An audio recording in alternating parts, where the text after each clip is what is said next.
Graça e paz.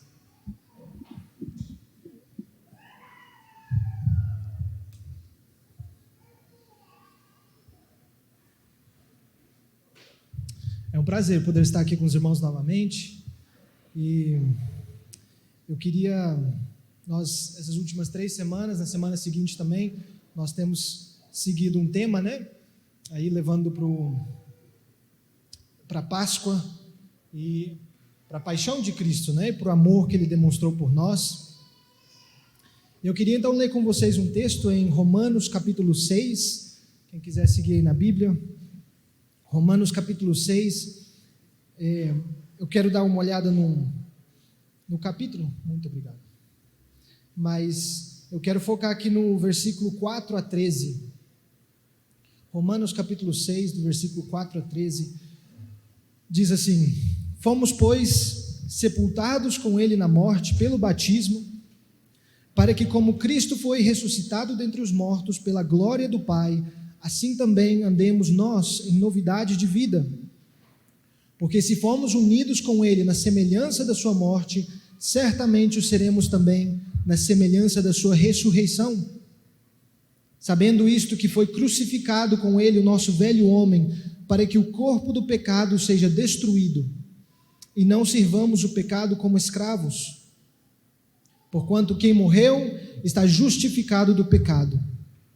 Ora, se já morremos com Cristo, cremos que também com Ele viveremos, sabedores de que, havendo Cristo ressuscitado dentre os mortos, já não morre, a morte já não tem domínio sobre ele.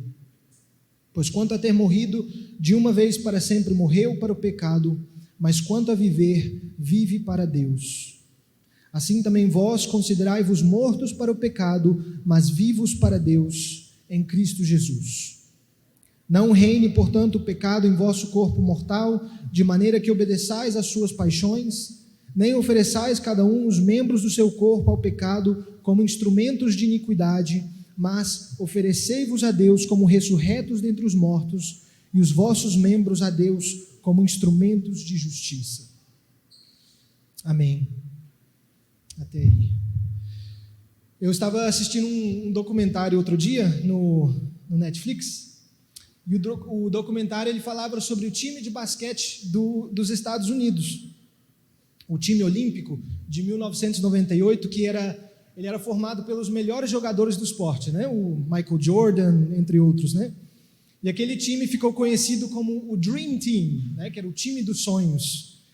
E naquele ano eles venceram, né? O ouro olímpico, mas na seguinte competição olímpica, em 2002, nenhum desses jogadores estrelas quiseram participar, né? Por algumas razões, mas entre elas estava por causa do início da guerra, né, entre os Estados Unidos e o Oriente Médio, lá depois do atentado em 2001. E então eles convocaram outros jogadores menos experientes, mais jovens, e por primeira vez os Estados Unidos perdeu um jogo na competição olímpica. Até então eles não haviam perdido nenhum jogo sequer da competição, né? Então foi uma derrota muito decepcionante para eles, e depois daquele ano eles contrataram um novo técnico que chamava o técnico Michael Krzyzewski, acho que é o nome dele, mais conhecido como técnico K, né? E ele liderou o time que seria conhecido como o Redeem Team, que era o time da redenção, né? Então foi do Dream Team, o time dos sonhos, aí o seguinte time perdeu, e esse novo time ficou conhecido como o Redeem Team, time da redenção, né? E com esse técnico, os Estados Unidos ganharam, eles venceram as próximas 3 Olímpicas, eles ganharam ouro nas seguintes 3 Olimpíadas, né? E uma coisa interessante desse técnico, ele era ex-capitão do exército americano, e uma das coisas que ele fazia com frequência era convidar soldados, militares, para falar com o time, né? Falar sobre a realidade do campo de batalha, falar sobre a importância do trabalho em equipe, né? Ele sempre usava essa metáfora, né, do campo de batalha e fazia essa referência ao esporte. E em uma dessas ocasiões ele chamou um soldado para falar com o time, e esse soldado, ele tinha perdido ambos os olhos na guerra.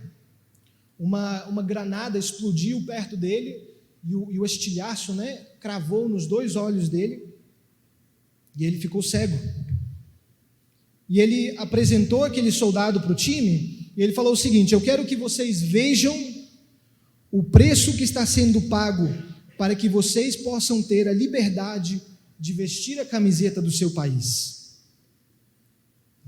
E eu ouvi aquilo lá e pareceu um pouco trivial no momento, pensar que muitos estavam perdendo os olhos, os braços, pernas e até a própria vida, para que eles pudessem jogar em um esporte.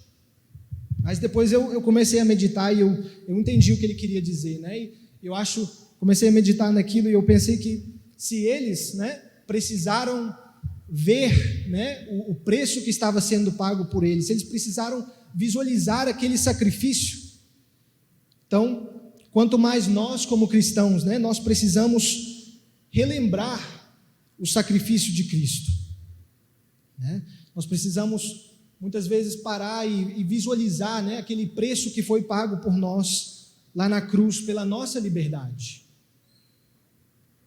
E a Páscoa é para isso, É uma data que nos lembra do sacrifício e que nos lembra do preço que foi pago. De fato, acho que essa é a celebração mais importante do calendário cristão, Mais importante, eu acho, até que o Natal, Não tirando a importância do nascimento e da encarnação de Cristo, mas exaltando a importância da morte e ressurreição dele. Porque foi na morte e na ressurreição de Cristo que Deus culminou e completou o trabalho que ele tinha para fazer, que ele completou o propósito para o qual ele veio aqui à terra. E é claro que sem o nascimento de Cristo não haveria morte nem ressurreição, mas ninguém celebra o começo de uma jornada da mesma maneira que celebramos o fim vitorioso daquela jornada. Então, por isso, é importante a Páscoa, para nos lembrar daquele sacrifício, para lembrar o preço que foi pago por nós e pela nossa liberdade. E aqui em Romanos capítulo 6, Paulo, acho que ele explica muito bem o porquê da morte de Cristo, e ele também fala sobre os efeitos da ressurreição de Cristo na vida do cristão. E é disso que eu quero falar aqui hoje. Eu quero ver com vocês a razão que Paulo nos dá para a morte de Cristo, e eu também quero ver os efeitos que a ressurreição tem na vida do cristão, tanto no tempo passado, quanto no tempo presente, e também no futuro da vida do cristão. Amém? O cristão, irmãos, Cristo não morreu para que você possa simplesmente vestir uma camiseta. Ele não morreu para que você apenas possa vir à igreja aos domingos. A razão é muito mais profunda que isso. Então, qual foi a razão? Por que é que Cristo morreu por nós na cruz?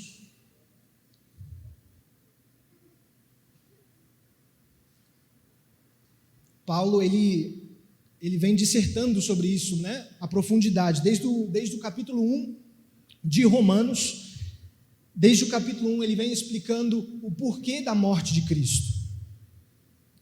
Se nós vamos lá para o capítulo 1, versículo 28, ele deixa muito claro lá as razões, Romanos 1, 28, diz assim: e por haverem desprezado o conhecimento de Deus, o próprio Deus os entregou a uma disposição mental reprovável para praticarem coisas inconvenientes, cheios de toda injustiça, malícia, avareza e maldade, possuídos de inveja, homicídio, contenda, dolo, malignidade, sendo difamadores, caluniadores, aborrecidos de Deus, insolentes, soberbos, presunçosos, inventores de males, desobedientes aos pais, insensatos, pérfidos, sem afeição natural e sem misericórdia, Ora, conhecendo eles a sentença de Deus, de que são passíveis de morte os que tais coisas praticam, não somente as fazem, mas também aprovam os que assim procedem. E logo no capítulo 3, versículo 9, ele continua lá o mesmo tema. Ele diz: pois já temos demonstrado que todos, tanto judeus como grego, estão debaixo do pecado. Como está escrito: não há justo nenhum sequer, não há quem entenda, não há quem busque a Deus, todos se extraviaram, a uma se fizeram inúteis, não há quem faça o bem, não há nenhum sequer. E ele conclui lá no versículo 23 do capítulo 3, pois todos pecaram e carecem da glória de Deus.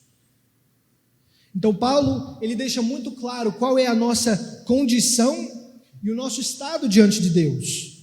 Ele deixa claro que o ser humano, ele está em uma condição reprovável. Estamos cheios de todo tipo de pecado e não há nenhuma exceção. E o que merecemos é o juízo de Deus. Somos passíveis de morte porque não somente praticamos, mas também aprovamos os que tais coisas praticam, né? E lá no capítulo 5, Paulo começa a explicar que a morte de Cristo foi justamente para trazer paz e reconciliação entre Deus e o pecador. Se nós vemos capítulo 5, versículo 1, diz lá: justificados, pois, mediante a fé, temos paz com Deus, por meio de nosso Senhor Jesus Cristo, por intermédio de quem obtivemos acesso pela fé a esta graça na qual estamos firmes e gloriamo-nos na esperança da glória de Deus. No versículo 8 ele continua: mas Deus prova o seu próprio amor para conosco, pelo fato de ter Cristo morrido por nós, sendo nós ainda pecadores. Logo, muito mais agora, sendo justificados pelo seu sangue, seremos por ele salvos da ira. Então Paulo deixa bem claro que nós estávamos em um estado reprovável diante de Deus, e a razão da morte de Cristo foi apaziguar a ira de Deus e trazer reconciliação entre Deus e o homem, apagando o pecado dele, que trazia essa separação.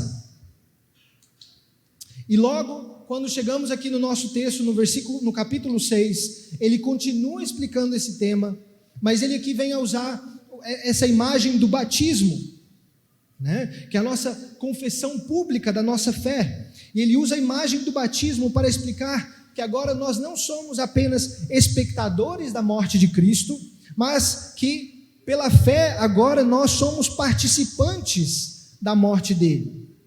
E podemos desfrutar dos benefícios que a morte dele nos trouxe. E é interessante que quando olhamos para Colossenses capítulo 2, versículo 12, ele usa a mesma imagem do batismo, falando sobre o mesmo tema. E ele explica ainda mais a profundidade o que foi que aconteceu na cruz.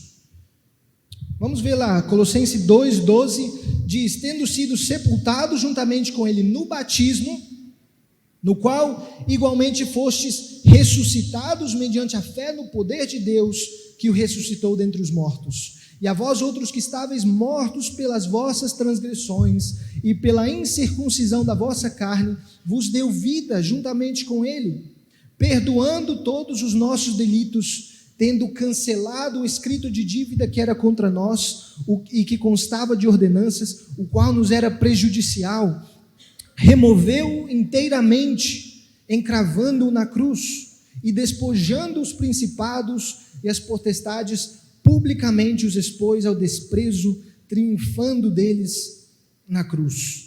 Olha tudo que Jesus fez por nós na sua morte. Presta atenção aí em todos os verbos que ele usa no capítulo 2 aí nesse texto. Ele nos deu vida, ele perdoou todos os nossos delitos, ele cancelou e ele removeu a dívida que tínhamos que pagar, e ele despojou e expôs os nossos inimigos, e ele triunfou sobre a morte e o pecado. Tudo isso foi o que Cristo fez por nós na cruz. Ele entregou a sua vida, ele provou o seu amor por nós, e ele venceu por nós, por mim, por você. Mas, mesmo assim, apesar de todo esse feito maravilhoso, o auge da obra de Cristo não foi na sua morte. Tanto assim que o cristão, ele não é quem apenas crê na morte de Cristo. Se nós, até mesmo os ateus e os historiadores mais reconhecidos, nenhum deles negam que Jesus morreu, muito menos que ele foi crucificado. Mas o auge da obra de Cristo foi na sua ressurreição. E a fé do cristão verdadeiro, ela está definida pela crença não apenas na morte de Cristo, mas principalmente na ressurreição dele. Pois foi na ressurreição que Cristo provou que ele era quem ele havia dito. Foi a ressurreição que foi a prova da sua vitória e do triunfo sobre a morte e o pecado. Paulo fala sobre isso lá, se nós voltamos para Romanos capítulo 4, ele diz lá no versículo 24: mas também por nossa causa, posto que a nós igualmente nos será imputado, está falando aqui da justiça que nós recebemos pela fé, nos será imputado, a saber, a nós que cremos naquele que ressuscitou dentre os mortos, a Jesus nosso Senhor, o qual foi entregue por causa das nossas transgressões e ressuscitou por causa da nossa justificação. Então a morte de Cristo não foi o auge da sua obra, foi a sua ressurreição. A morte de Cristo foi como se Deus estivesse inserindo uma chave dentro de uma porta, mas a ressurreição de Cristo foi como se Deus tivesse finalmente girado aquela chave e aberto a porta para que nós pudéssemos receber todas as bênçãos através da morte dele. Foi a ressurreição de Cristo que completou a nossa justificação e a nossa redenção. E é crendo nisso que nós somos salvos. Não apenas crendo que ele morreu por nossos pecados, mas que ele foi ressuscitado dentre os mortos pelo poder de Deus. Irmãos, quando nós cremos nisso, quando cremos isso de fato, como Paulo fala lá em Romanos 10, 9, se com a tua boca confessares a Jesus como Senhor, e em teu coração creres que Deus o ressuscitou dentre os mortos, serás salvo. Quando de coração cremos nesse fato, algo maravilhoso vai acontecer na nossa vida. Amém? Esse algo maravilhoso não é que você já não terá mais problemas, também não é que você será sempre prosperado. De fato, crer nisso muitas vezes nos leva ao contrário, Mas o efeito da ressurreição de Cristo, ele tem um impacto profundo na vida do cristão. E Paulo aqui em Romanos 6, ele vai falar sobre esses efeitos, e ele explica esses efeitos tanto no tempo passado, no tempo presente, e também fala sobre ele no tempo futuro. Então vamos lá em ordem cronológica, Paulo fala sobre esse efeito no tempo passado, no versículo 6. Estamos aqui em Romanos 6, versículo 6. Sabendo isto, que foi crucificado com ele o nosso velho homem. Amém? Foi crucificado com ele o nosso velho homem. Tempo passado. Para que o corpo do pecado seja destruído e não sirvamos o pecado como escravos. Algumas versões dizem, e não sirvamos mais o pecado como escravos. Então aí está falando no tempo passado. E a primeira coisa que vai acontecer na vida do cristão, ao crer na ressurreição, é que ele vai receber liberdade. Liberdade do pecado, liberdade da escravidão do pecado. Amém? Na nossa condição natural, irmãos, nós somos cativos do pecado. Na nossa condição natural, o pecado é o nosso mestre e a nossa única opção é obedecer ao nosso mestre. Em nossa condição natural, nós vivemos em cadeias perpétuas, e elas nos aprisionam aos desejos pecaminosos da nossa carne. Nós vivemos para satisfazer as nossas próprias concupiscências, vivemos para agradar o nosso próprio ventre, as nossas lascívias. Porém, no momento em que nós cremos no Evangelho, Pela fé, nós nos colocamos na cruz junto com Cristo, e aquele velho homem que é escravo dos seus desejos morre. E o homem que nasce de novo é um homem livre, um homem que agora recebeu o Espírito Santo e ele tem forças para resistir a esses desejos carnais. Nasce um novo homem que já não tem a obrigação de obedecer à maldade, mas agora é livre para servir e praticar tudo aquilo que é bom, tudo aquilo que é santo e justo. E isso é uma realidade, irmão, que somente o cristão verdadeiro, que já experimentou essa libertação, pode verdadeiramente apreciar. O cristão, irmãos, ele vai poder fazer memória daqueles seus vícios passados. Ele vai poder fazer memória daqueles tempos, e ele vai olhar para aqueles tempos como os tempos escuros da sua vida. Ele vai lembrar aqueles vícios, seja com álcool, com pornografia, com drogas, vício de roubar, qualquer coisa que seja, ele vai lembrar daqueles tempos como os tempos escuros da sua vida. O tempo em que ele era preso, o tempo que ele não podia ser livre. E ele vai poder apreciar e amar a sua nova vida em liberdade. Amém, irmãos? O que realmente crê na obra de Cristo, ele não vê a vida cristã como uma prisão, onde ele não pode mais fazer aquilo que ele gostaria de estar fazendo. Essa não é a perspectiva de quem nasceu de novo.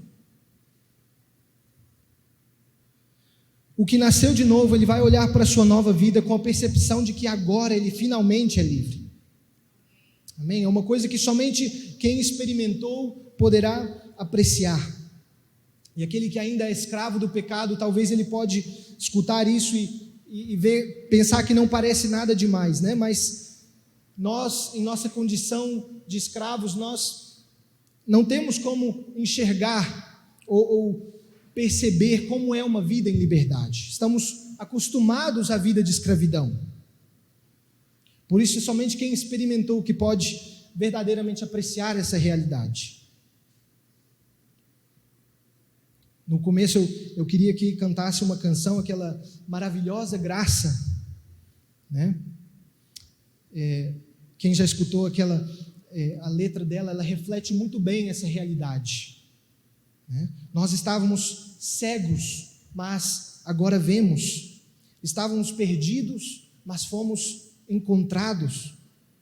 Maravilhosa graça do Senhor. E não, a letra dela, ela reflete alguém que entendeu essa realidade. Reflete alguém que entendeu que estávamos perdidos, que estávamos cegos, mas agora fomos encontrados. Agora finalmente somos livres. E não somente a letra, mas a história daquela canção. Os irmãos conhecem, né? Maravilhosa graça, né?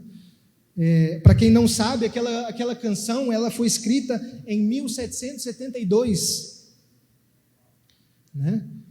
E o autor dela foi John Newton. E, ironicamente, John Newton, ele era capitão de um navio negreiro. O seu trabalho era transportar escravos da África para o Reino Unido, nas condições mais desumanas imagináveis. Muitos morriam naquela viagem. Os que morriam, eles jogavam para fora do navio, e os que sobreviviam, ele vendia para uma vida de sofrimento e desprezo. Até que um dia, aquele homem, ele entendeu que muitos daqueles escravos, apesar das suas correntes, eles eram mais livres do que ele. E foi somente depois de entender isso que ele conseguiu experimentar verdadeira liberdade em Cristo.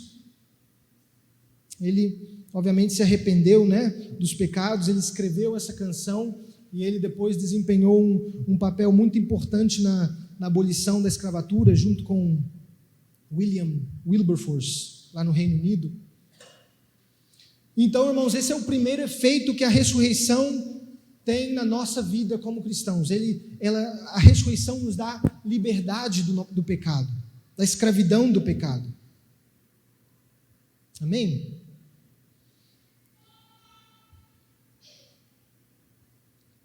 Esse mesmo John Newton, ele também tem uma frase famosa.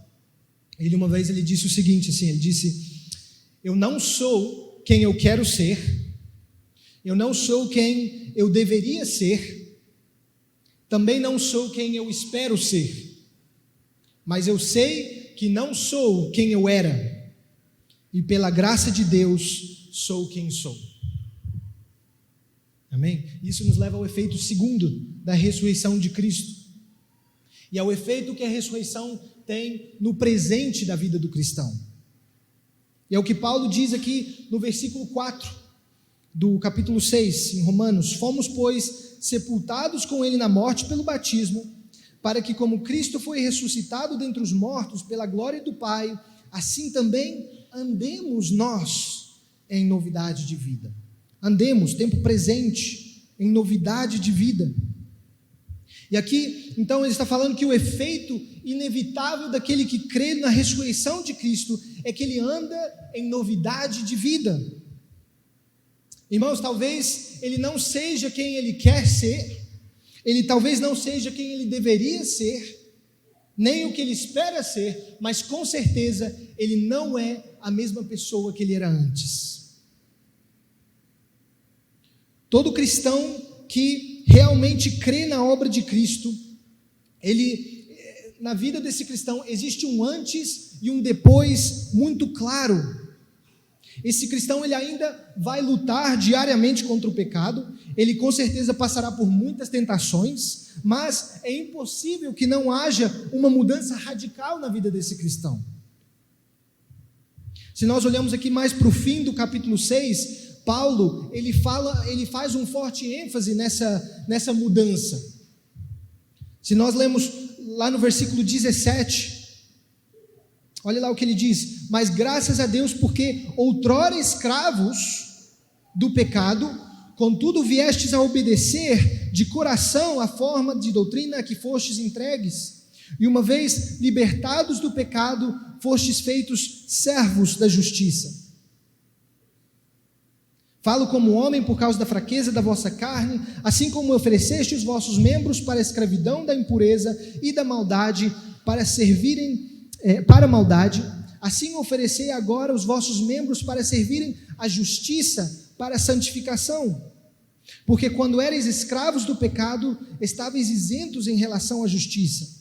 E aí lá no versículo 22, ele diz: agora, porém, libertados do pecado, transformados em servos de Deus, tende o vosso fruto para a santificação e, por fim, a vida eterna.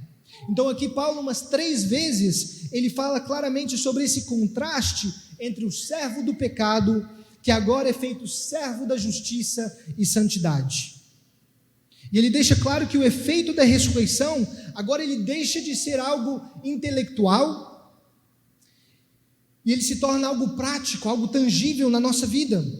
Há uma mudança visível na maneira de vida do cristão, na maneira de viver dele.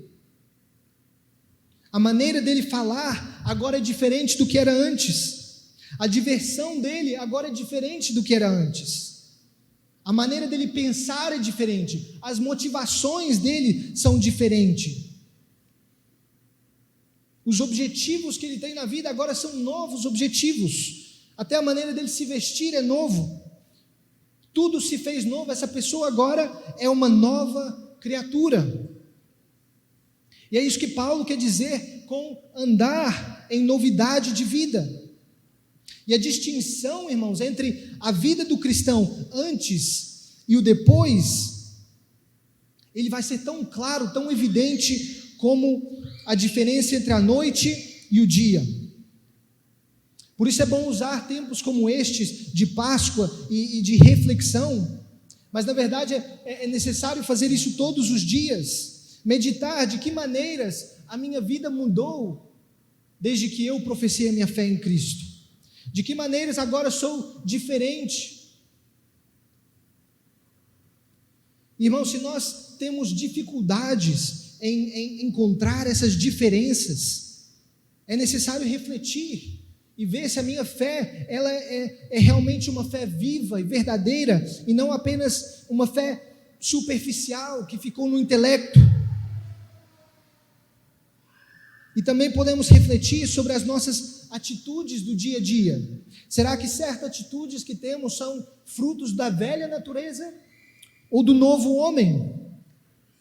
Essa é a exortação que Paulo está dando aqui. Ele diz lá no versículo 12: não reine, portanto, o pecado em vosso corpo mortal, de maneira que obedeçais às suas paixões, nem ofereçais cada um os membros do seu corpo ao pecado como instrumentos de iniquidade, mas oferecei-vos a Deus como ressurretos dentre os mortos, e os vossos membros a Deus como instrumentos de justiça. Então, o que Paulo quer dizer é que existe uma maneira de caminhar que compete ao cristão, e essa maneira de caminhar é uma consequência natural da fé que ele tem, de uma fé verdadeira. Quando colocamos a nossa fé naquilo que Jesus fez por nós, nós fomos livres, fomos libertos das nossas correntes, e nenhum homem, irmãos, que experimenta uma verdadeira liberdade, vai querer se colocar debaixo daquele mestre antigo. Nenhum homem que experimenta uma verdadeira liberdade vai querer voltar ao seu estado de escravidão. Então eu te animo a refletir sempre sobre a sua maneira de caminhar. Será que você está caminhando como homem livre ou como escravo do pecado? E se estiver andando como escravo, coloque a sua fé em Cristo. Medite sobre o que Ele fez por ti na cruz. Há esperança. E agora ofereça o seu corpo a Deus como instrumento de justiça. Da mesma maneira que antes você talvez corria para o pecado, agora você pode correr para as coisas de Deus. Da mesma maneira que você perdia o sono para viver a vida louca, agora use essa mesma determinação para viver uma vida santa, uma vida justa e agradável a Deus. Use essa mesma determinação para buscar a Deus em oração, para meditar na palavra dia e noite, para servir a congregação, para buscar os perdidos. Cristo não morreu e Ele não ressuscitou para que você pudesse apenas continuar vindo à igreja os domingos, apenas vestir uma camiseta cristã, ou saber um versículo ou outro. Cristo morreu e ressuscitou para que você pudesse andar em novidade de vida. Amém? E por último, irmãos, para concluir aqui, Paulo fala sobre o efeito da ressurreição de Cristo no tempo futuro também. Ele fala sobre isso no versículo 5 e também no versículo 8. Diz lá: porque se fomos unidos com Ele na semelhança da sua morte, certamente o seremos também na semelhança da sua ressurreição. Sabendo isto, que foi crucificado com Ele o nosso velho homem, para que o corpo do pecado seja destruído e não servamos o pecado como escravos, porquanto quem morreu está justificado do pecado. Ora, se já morremos com Cristo, cremos que também com Ele viveremos. Amém? Então viveremos tempo futuro. Se Ele ressuscitou, certamente o seremos também na semelhança da sua ressurreição. Então, por último, irmãos, Paulo nos deixa com essa esperança, a esperança de que assim como nós participamos por fé na morte de Cristo, nós participaremos com Ele na sua ressurreição em glória, e a esperança de que viveremos com Ele eternamente. E essa, irmãos, é a maior esperança de todas. De fato, Paulo argumenta que se não fosse por essa esperança, no que há de vir, a vida do cristão não teria valor nenhum. Porque se nós, irmãos, só podemos ter esperança, nós só podemos ter esperança na ressurreição de Cristo, porque Cristo ressuscitou. Podemos ter esperança na nossa ressurreição, porque Cristo ressuscitou. E se Ele não tivesse ressuscitado, então a nossa vida cristã não teria valor algum. Nós, irmãos, nós não praticamos a justiça para nos colocar em um grau de moralidade maior que os outros. Não andamos em santidade para ter um patamar maior que outros. Nós caminhamos em santidade e justiça porque é isso que agrada a Deus. Mas se Deus morreu na cruz e não ressuscitou, então nada disso teria valor. Paulo fala sobre isso em 1 Coríntios capítulo 15. Ele diz, e se Cristo, no versículo 14, e se Cristo não ressuscitou, é vã a nossa pregação e vã a vossa fé. E lá no versículo 19, e ainda mais, os que dormiram em Cristo pereceram. Se a nossa esperança em Cristo se limita apenas a esta vida, somos os mais infelizes de todos os homens. Então, sem a verdade do poder de Cristo para ressuscitar os mortos, a vida cristã não teria sentido. Mas Paulo, ele era testemunha ocular, ele viu a Cristo com seus próprios olhos, e lá no versículo 20, ele nos deixa com uma esperança certa, ele diz lá, mas de fato, Cristo ressuscitou dentre os mortos. Ele viu Cristo, sendo Ele as primícias dos que dormem. Mais adiante Paulo fala sobre o que significa a ressurreição.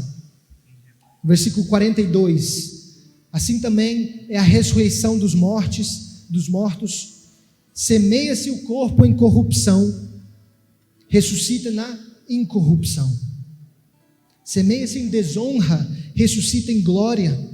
Semeia-se em fraqueza, ressuscita em poder. Semeia-se corpo natural, ressuscita corpo espiritual.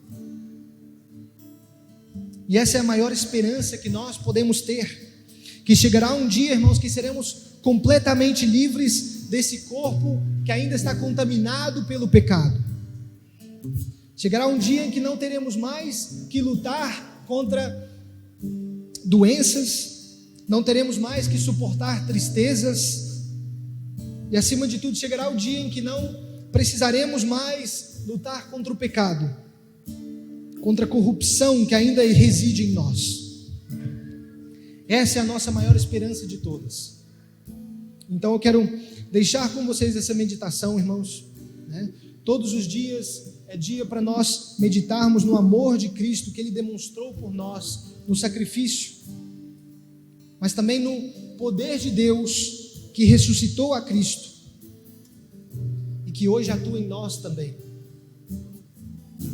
E que essa Páscoa seja especialmente para isso, e que podemos nos gloriar naquilo que Cristo fez por nós, naquilo que Ele faz por nós dia a dia, e também no que Ele fará por nós. Amém? Vamos orar. Senhor, te agradecemos, Pai, uma vez mais pelo Teu Filho. Obrigado, Jesus, pelo sacrifício que o Senhor fez por nós, pelo preço que o Senhor pagou por nós naquela cruz, para que nós fôssemos libertos dos nossos pecados, das nossas cadeias, das nossas correntes. Te pedimos a Tua ajuda, Senhor, para todos os dias andar em novidade de vida como servos da justiça e santidade. E te peço, Pai, que o Senhor nos lembre sempre da esperança que nós temos em Ti, da esperança de vida eterna ao Teu lado, Senhor. Em nome de Jesus. Amém.